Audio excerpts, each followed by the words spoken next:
జటాయువు చెప్పిన ఆ భయంకర నిజం, రావణుడు సీతను తీసుకెళ్లాడు. ఆ మాటలు ఇంకా రాముడు గుండెల్లో మారుమోగుతూనే ఉన్నాయి. కన్నీళ్లతో, కోపంతో, బాధతో రాముడు ఒక నిర్ణయం తీసుకున్నాడు. ఏదైనా జరిగినా సీతను తిరిగి తీసుకువస్తాను.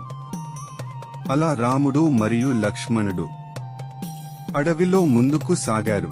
రోజులు గడిచాయి. ఆహారం లేక, విశ్రాంతి లేక, కాని రాముడి సంకల్పం మాత్రం మరింత బలపడింది.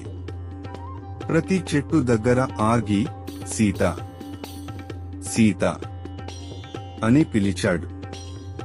ఆ బాధలోనే ఒకరోజు వారు ఒక ప్రశాంతమైన ఆశ్రమం దగ్గరకు చేరుకున్నారు.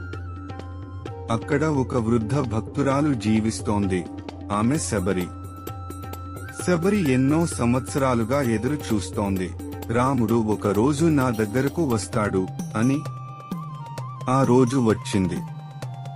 రాముడిని చూసిన వెంటనే ఆమె ఆనందంతో వణికిపోయింది.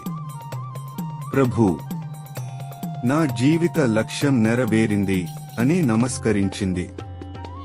రాముడు ఆమెను ప్రేమగా లేపి ఆమె భక్తిని గౌరవించాడు. శబరి అడవిలో పండ్లు తీసుకువచ్చి ఒక్కోటి రుచి చూసి తీపిగా ఉన్నవే రాముడికి ఇచ్చింది. లక్ష్మణుడు ఆశ్చర్యంగా చూశాడు. కాని రాముడు చిరునవ్వుతో అన్నాడు, ఈ ఫలాలు కాదు, ఆమె భక్తి మధురం. ఆ మాటలు విన్న శబరి కళ్లలో ఆనందం మెరిసింది.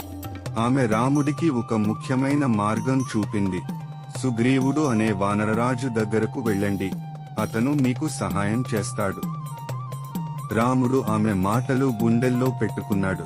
శబరి తన జీవిత ధ్యేయాన్ని నెరవేర్చుకుని రాముడి ఆశీర్వాదంతో శాంతిగా మిగిలింది. ఆ తర్వాత రాముడు, లక్ష్మణుడు కొత్త దిశగా అడుగులు వేశారు.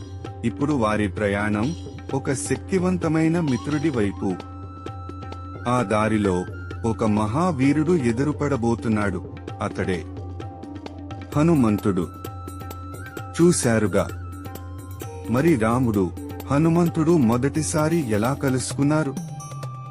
వారి మధ్య జరిగిన ఆ ఆసక్తికరమైన సంభాషణ ఏంటి అనేది మన తర్వాతి ఎపిసోడ్లో వివరంగా తెలుసుకుందాం. ఆ అద్భుతమైన ఘట్టాన్ని మిస్ అవ్వకూడదు అంటే ఇప్పుడే మన ఛానల్ని సబ్స్క్రైబ్ చేసుకోండి. పక్కనే ఉన్న బెల్ ఐకాన్ని నొక్కడం మర్చిపోకండి. జై శ్రీరామ్.